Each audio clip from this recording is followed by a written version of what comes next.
All right, so we're gonna talk about shipping to Amazon warehouse, and I'm gonna do a live example to show you how we ship products to Amazon. So the first thing that you wanna do when you ship a product is that you wanna go to the top left menu and you wanna go to inventory and click on manage all inventory. The next thing that we're gonna do, and I'm gonna show you how to ship, we're gonna ship one of our carnivore electrolytes, is that you're gonna hit the options menu on the right side and you're gonna hit send or replenish inventory. The next thing is that you're gonna do is make sure that your ship from address is accurate. You're gonna set up your packaging detail.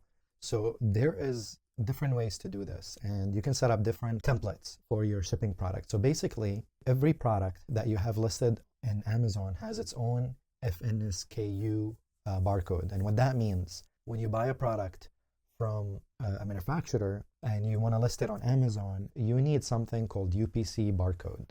And that is it's the universal product code. Basically, it is the signature or the barcode that is on the back of every product when you check out. So when you want to sell online or you want to sell on retail, your product has to have its own unique UPC code.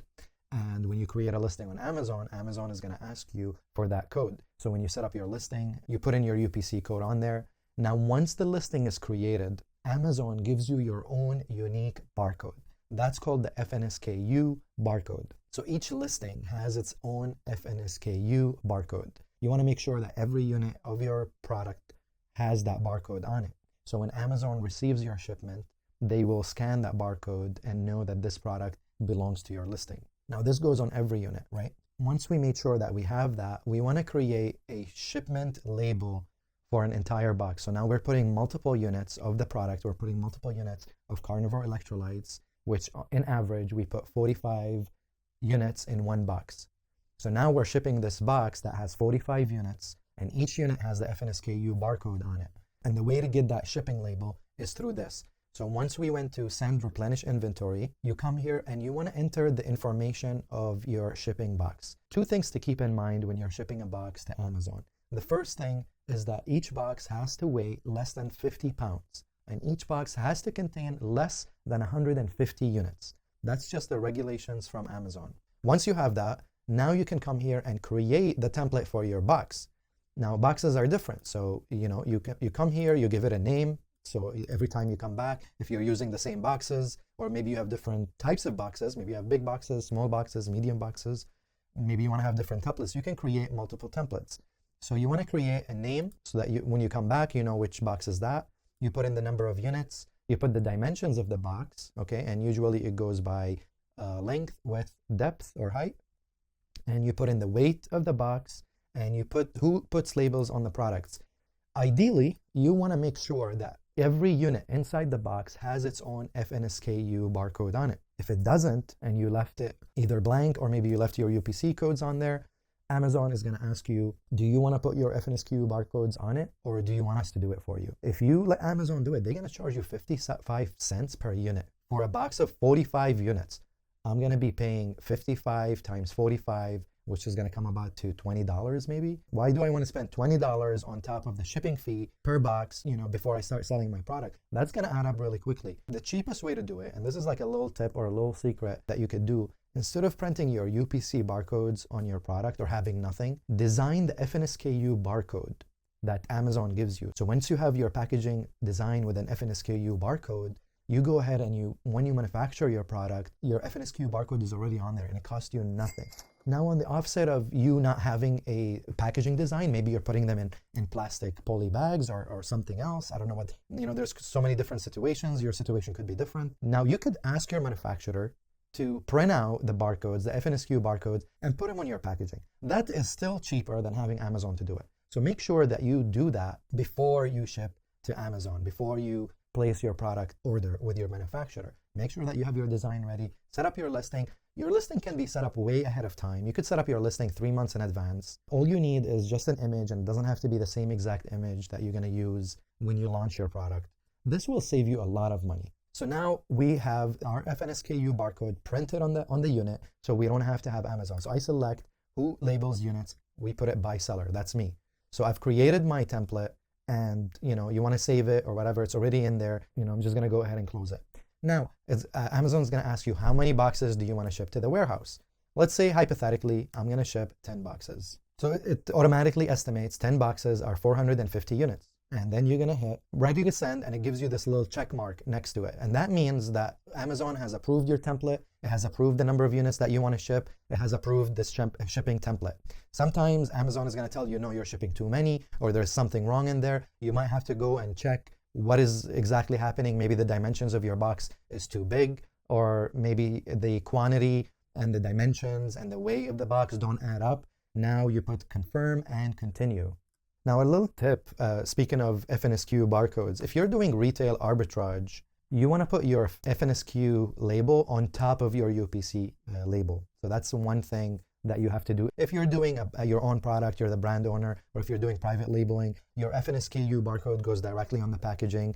It doesn't have to go on top of the UPC. It's better if you don't have it with your UPC. You obviously want to cover, you want to have one barcode on there. And once you hit confirm and continue, you're going to get here, it's going to ask you, when do you ship the product? So this is really important. If you're going to ship it this week or today, you can put today's date. If I don't want to ship it today, maybe I want to ship it and it's going to be ready in a couple of weeks. And then Amazon is going to ask you one of two questions. This is if you want to send it to a fulfillment center, or Amazon this year, they started doing what is called AWD, which is Amazon Warehousing and Distribution. This is if you want to store your inventory at the Amazon warehouse. And once you're ready, you can request Amazon to ship your inventory from the Amazon warehousing and distribution to the fulfillment center. The fulfillment center is where Amazon picks, packs, and ships your product to the customers when you get an order. If you don't have inventory at the Amazon fulfillment center, it is not considered that you have inventory. You're out of stock. If you have stock at the AWD, you need to request that it ships to the fulfillment center. So you want to make sure that you select the right distribution center that you're going to send it to. So are you going to send it to the fulfillment center, or are you going to send it to the Amazon warehousing and distribution? If you have a little bit of extra inventory and you want to ship it there, that's fine. That buys you a little bit of time to kind of understand how it works, and it gives you time before you want to ship to a fulfillment center. Now, when you're shipping to a fulfillment center, like I was saying earlier, you can submit how many warehouses you want to ship to.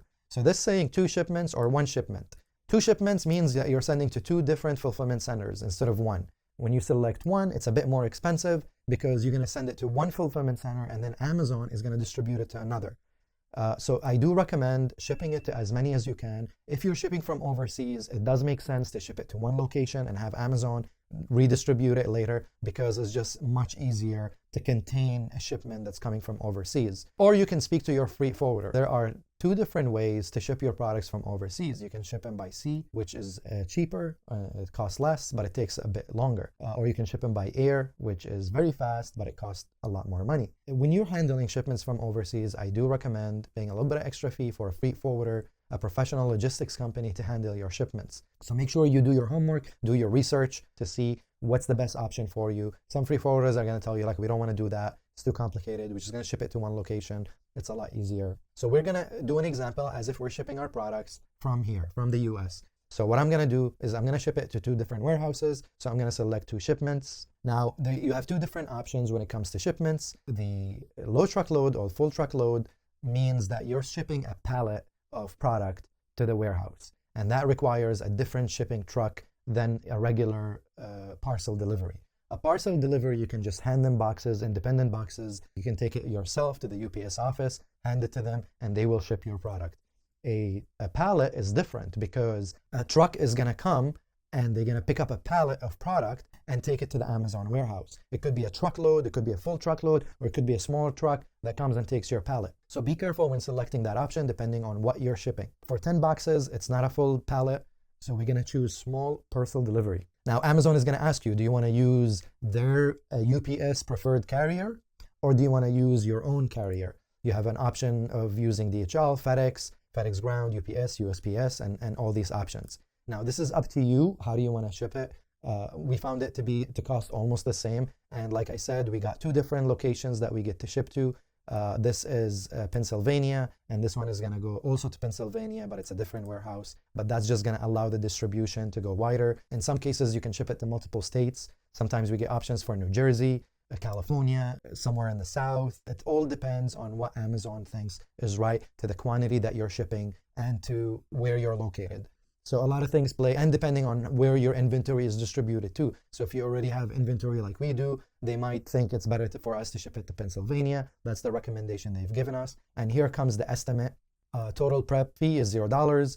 The total placement fee is $76, which goes on top of the total for the shipping fee is $242. So my total is $319 to ship this to Amazon. Keep in mind, if you are going to cancel the shipment, you only have, I think, 24 or 48 hours before you get charged this placement fee. The next thing you do is you accept those charges. So it gives you the estimates for each charge over here. And now the next thing, once it finishes accepting this, you want to print the labels. So it takes you to step number 3, which is print labels. So now it's done. It's set up 2 shipments. Once you have your store set up, this is how easy it is. You just place an order with your manufacturer. Once you feel like you're going to run out of inventory, you're preparing for your next shipment, you set up your next order, you come here and you just print your labels. It's really easy. It takes 2 minutes to do this. Now the shipment is ready. You come here and you print your label, and you have 2 labels. So this is the UPS label, and this is the FBA label. This is what Amazon needs to see in order to link that box with your listing. And you're gonna get 1 label for every box. So one shipment has 6 and the other one is gonna have 4 labels. So it says 6 SKUs here, and here it says 4. You wanna make sure that you have your labels, your shipping labels and the FBA label on each box. And then you just take it to the UPS office, and it's as easy as that. Things to check once you're done. So let's go to view tracking details. So now let's say I took the boxes, I went to the UPS office, I've handed it to them, they give you a tracking number. One tip that I'm gonna give you that's really, really important, and this is gonna save you money, make sure that you record everything, okay? Get the receipts from the UPS office, take pictures of the boxes, weigh them, record everything, just in case anything happens to your shipment. Amazon will refund you for those shipments. So one of the things that you want to do is go to shipping queue. So this is where you track all your shipment. It shows you if it's ready to ship. That means it hasn't shipped yet. This is something that's been working on. It shows you if it's in transit. It shows you if it was checked in. That means it was received and it checked in. It shows you here how many units you're shipping. So our example, we put 180 plus 270, that gives us 450. And this is the number of units that I put in there. So I have 2 separate shipment lines for the shipment that I just processed. So this is where you track it. This one, it says work on shipment because I didn't print that label. I didn't click on it. So Amazon saw that. So it's telling me to work on the shipment. And then you go and track your shipment. And processing this shipment can take anywhere from 3 to 6 weeks. After that, you start, making sure if Amazon hasn't received it, that's when you follow up with them. Ask them about the shipment, what happened. Always be in touch with Amazon seller support if anything is missing, but give it 3 to 6 weeks time, because usually that's how long shipments take. So many delays happen, especially if you don't ship your orders early enough. Even shipments get lost. That's why tracking everything is really, really important. So common mistakes that people do and you can avoid is using an incorrect ship from address. Make sure that you're using a correct ship from address. I've heard this from so many people where they use anything different from where the boxes are shipping from, and this could cause some issues when the boxes are received. Not labeling your units with the FNSKU barcodes, like I mentioned earlier. Each unit has to have the FNSKU barcode. That's the barcode for your listing. One mistake is sending too much inventory to Amazon. Do not ship too much in the beginning before you understand what is your inventory turnover time. And this is very important because after 6 months, Amazon will start charging you a long-term storage fee. And this is a mistake that I had to deal with my first product, which I shipped over 1,000 units to Amazon. But for any reason, your inventory is not turning over. After 6 months, Amazon is going to start charging you long-term storage fees. So it's a great way to avoid that by being careful and shipping, less, maybe 500 units. I think that's the perfect balance at first, especially when you're doing everything for a powerful launch. Another thing is, like, when you ship a pallet to Amazon, you want to make sure that you sign a bill of lading before you ship that pallet. Make sure the driver, when they pick it up, they sign the bill of lading, because that's going to be your record. The bill of lading is like a document that shows what's being shipped and who's picking it up. You can print it yourself, or if you're shipping from your manufacturer, you can have your supplier help you with that. So there's different ways to go about it. Not allowing enough time for Amazon to receive and check in products. So allow 3 to 6 weeks for Amazon to receive your products before you start panicking, if anything. You go to track shipment and it shows you a bunch of statuses. It tells you where your shipment is, if it's in transit, if it's delivered, if it's checked in. So it could be delivered but not checked in. So it takes time for Amazon to check in your products and for it to be available for sale. So it has to go through this entire steps before it's available for sale. It has to be delivered, has to be checked in, then they have to receive it into the warehouse, and then it's available for sale. So there's few steps before you're ready to sell. If you want more help, we're opening a few one-on-one spots. Use the link below to apply for a free call. Thanks for watching and see you in the next one.